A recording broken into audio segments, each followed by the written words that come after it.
प्रणाम विद्यार्थी मित्रों, माधव विद्या संकुल में ऑनलाइन टीचिंग में आपनु हार्दिक स्वागत है। आज આપણે ધોરણ 8 में इंग्लिश ग्रामर में वीडियो नंबर 1 में tense, the present continuous tense एटले के चालू वर्तमान काल,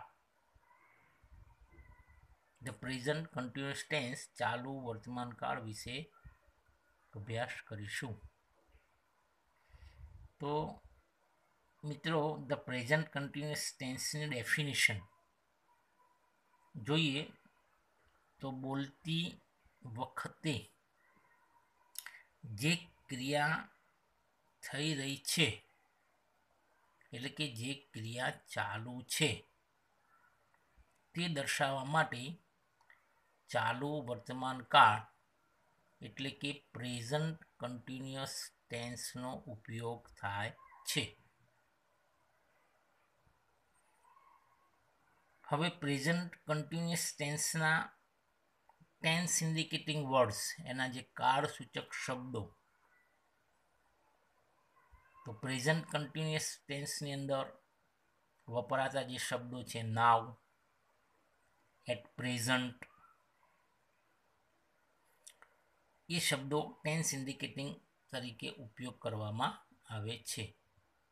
at this time, at this moment. હવે ટેન્સ ઇન્ડિકેટિંગ વર્ડ્સ પછી કાળસૂચક શબ્દો પછી એની સેન્ટેન્સ પેટર્ન એટલે કે વાક્ય રચના જો જોઈએ તો સૌથી પહેલા સબ્જેક્ટ યાની કે કર્તા પ્લસ ટુ બી ફોર્મ એટલે કે એમ ઇઝ આર પ્લસ V4 એટલે કે વર્બ વિથ આઈએનજી, ક્રિયાપદનું આઈએનજી વાળું રૂપ। આ એની વાક્ય રચના થઈ। હવે એફર્મેટિવ સેન્ટેન્સીસ હકાર વાક્યો જો જોઈએ વાક્ય રચનાને આધારે, તો એક્ઝામ્પલમાં જોઈએ કે Raj is walking on the road, Raj is walking on the road, Raj road પર ચાલી રહ્યો છે। Number 2, I am writing a letter now એટલે કે હું અત્યારે પત્ર લખી રહ્યો છું। Next sentence, Vinay is swimming in the lake, Vinay તળાવમાં તરી રહ્યો છે।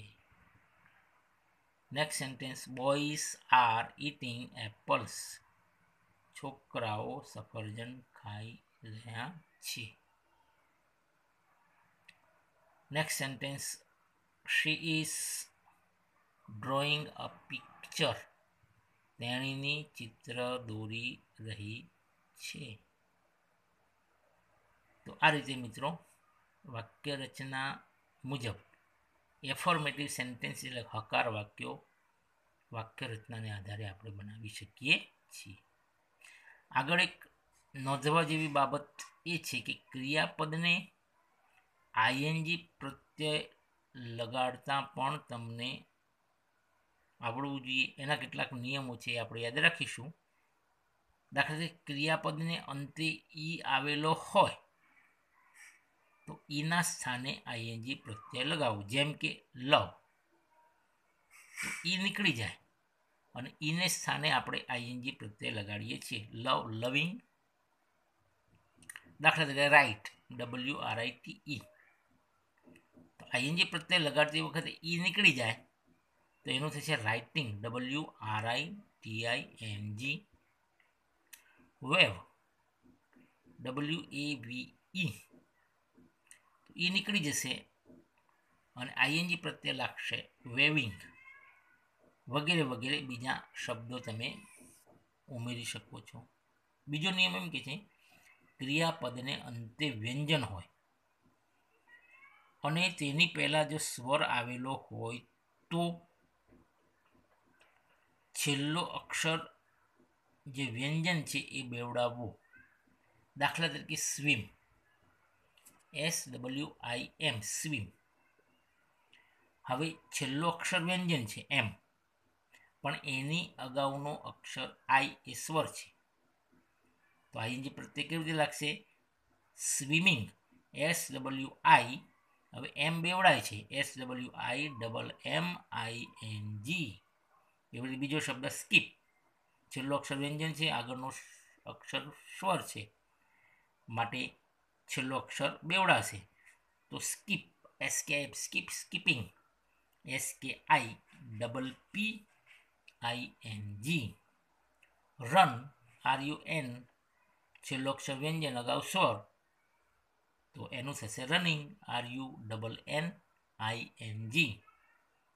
સિટ, SIT, સિટ, છેલ્લો અક્ષર વ્યંજન અગાઉ સ્વર, છેલ્લો અક્ષર બેવડાશે, સિટિંગ, SITTING. તો આ રીતે મિત્રો આપણે આઈએનજી પ્રત્યય પણ લગાડીને આ ક્રિયાપદનો ઉપયોગ ચાલુ વર્તમાન કાળમાં આપણે કરી શકીએ છીએ. હવે આપણે આ જ વિધાન વાક્યોને જો નકારની અંદર ફેરવવા, નેગેટિવ સેન્ટેન્સ એને જો બનાવવા હોય તો મિત્રો નોટ શબ્દનો ઉપયોગ કરવો પડે. પણ નોટનો ઉપયોગ આપણે વાક્યમાં ક્યાં કરશું? તો ટુ બી ફોર્મ પછી, ટુ બી ફોર્મ એમિજાર પછી નકારવાચક શબ્દ નોટ મૂકી શકાય. હવે એની વાક્ય રચના આપણે સમજીએ તો સૌથી પહેલા subject plus to be form, subject પછી to be form plus not, નકારવાચક શબ્દ નોટ, પ્લસ V4 એટલે કે વર્તમાન કૃદંત, present participle, plus object plus other words. આ એની વાક્ય રચના થઈ, નકારવાચક નેગેટિવ સેન્ટેન્સ. હવે એના એક્ઝામ્પલ જોઈએ તો number 1, the passengers R shouting.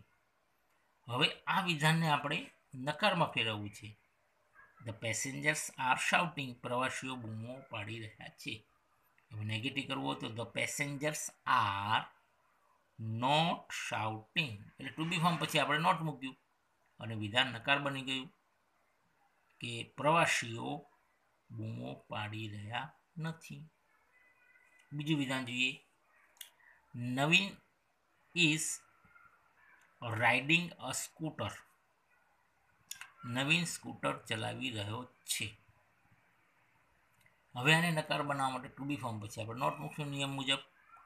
Navin is not riding a scooter, વિધાન નકાર બની ગયું.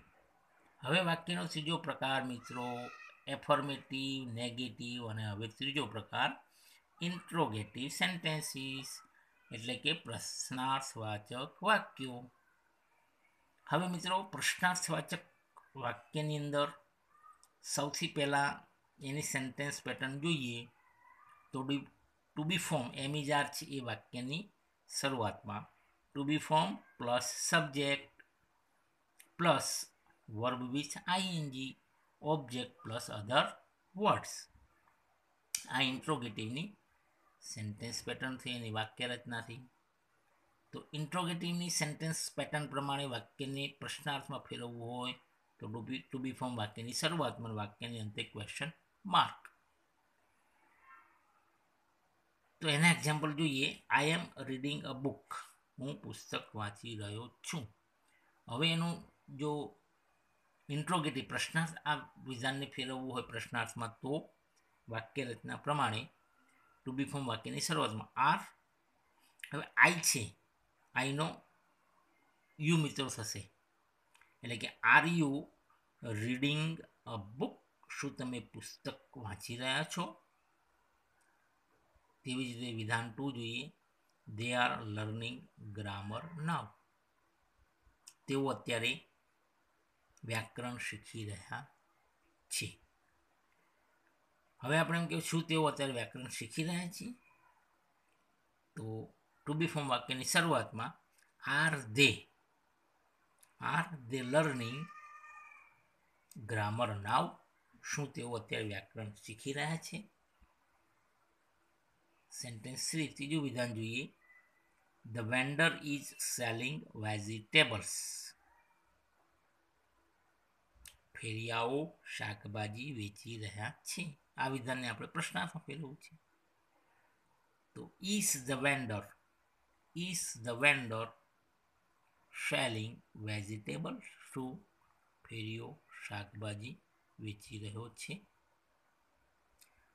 સેન્ટેન્સ 4 ચોથું વિધાન આપણે જોઈએ કે દે આર પ્લેઇંગ ક્રિકેટ. તેઓ ક્રિકેટ રમી રહ્યા છે.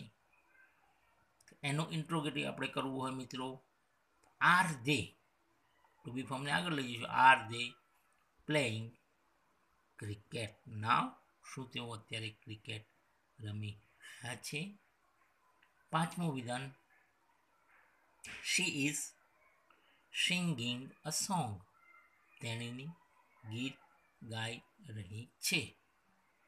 એનું ઇન્ટ્રોગેટિવ મિત્રો કરવું હોય આ રીતે, is C singing a song. તો આ રીતે આપણે ઇન્ટ્રોગેટિવ સેન્ટેન્સ બનાવી શકીએ છીએ. હવે મિત્રો નીચે આના આધારે કેટલાક ક્વેશ્ચન એક્ઝામ્પલ તમને આપે છે. ક્વેશ્ચન એન્ડ આન્સર, પ્રશ્નો અને તેના ઉત્તરો. નીચે જોઈએ આપણને બે આપે છે કે જેનો જવાબ આપણે જો હકારમાં હોય તો યસ અને નકારમાં હોય તો નોથી એનો જવાબ આપણે આપીએ છીએ. એક્ઝામ્પલ જોઈએ. The shopkeeper is selling wheat. દુકાનદાર ઘઉં વેચે છે. તો એનું ઇન્ટ્રોગેટિવ થશે is the shopkeeper selling wheat. શું દુકાનદાર ઘઉં વેચે છે? તો યસ હી ઇઝ. હા હકાર છે, તે વેચે છે. નકાર આવે નો હી ઇઝ નોટ. ના તે વેચતો નથી. બીજું વિધાન જોઈએ. Iqbal is colouring the picture. Iqbal ચિત્રમાં રંગ પૂરી રહ્યો છે. Is not colouring the picture. જો નકાર છે, શું તે પિક્ચરને કલર કરી રહ્યો નથી. તો એ રીતે એના ટૂંકા જવાબ આપણે જો હકારમાં હોય તો યસ અને નકાર હોય તો નોમાં આપણે એના જવાબ આપીએ છીએ. હવે આના આધારે આ લેસનને આધારે આપણે જોઈએ એક્સરસાઇઝ. નીચે તમને કેટલીક ખાલી જગ્યાઓ આપી છે. એ ખાલી જગ્યાઓ તમારે નોટની અંદર પૂરવાની છે. Fill the blanks with using the present continuous tense. તો એક્ઝામ્પલ જોઈએ. Mohan and Soham are buying flowers. Mohan અને સોહમ એ ફૂલો ખરીદી રહ્યા છે. બાય જે ક્રિયાપદ છે, કારણ કે એને આપણે V4માં ફેરવવું છે, વર્બ વિથ આઈએનજી, અને બહુવચન છે એટલે માટે આપણે ટુ બી ફોર્મ આરનો ઉપયોગ કર્યો. હવે અહીંયા નંબર 1 જોઈએ. એક્ઝામ્પલ જો. We blank run for the bus. તો એની અંદર ટુ બી ફોર્મ મૂકવું પડશે પ્રેઝન્ટ કન્ટિન્યુઅસ કરવા માટે. બહુવચન છે એટલે આર આવશે. વી આર, અને V4 કરવું પડશે. We are running four the બસ. બીજું વિધાન જોઈએ. અંકિત, અને પછી વર્બમાં વેઇટ છે જુઓ. તો અંકિત માટે ત્રીજો પુરુષ એકવચન છે એટલે ટુ બી ફોર્મ આપણે ઈજ લઈશું. અંકિત ઇઝ, અને V4 વેઇટનું વેઇટિંગ થશે. Ankit is waiting for his father. Ankit તેના પિતાજીની રાહ જોઈ રહ્યો છે. ધ બોયઝ, બોય જે બહુવચન છે માટે આપણે ટુ બી ફોર્મ આર લઈશું. The boys are. આર પછી વર્બ છે ફ્લાય. તો ફ્લાયને આપણે V4માં ફેરવીશું. વર્બ વિથ આઈએનજી એટલે કે ફ્લાઇંગ થશે. The boys are flying kites. છોકરાઓ પતંગ ઉડાડી રહ્યા છે. પછીનું વિધાન જોઈએ. વી બ્લેન્ક રાઇટ એન એસે. વી છે બહુવચન છે માટે આપણે ટુ બી ફોર્મ આરનો ઉપયોગ કરીશું. વી આર, અને રાઇટ છે એનું વર્બ V4 થશે રાઇટિંગ. તો વી આર રાઇટિંગ એન એસે. તો વિદ્યાર્થી મિત્રો આપણે આ રીતે એક્સરસાઇઝ પણ તમારે લખવાની છે. પ્રણામ.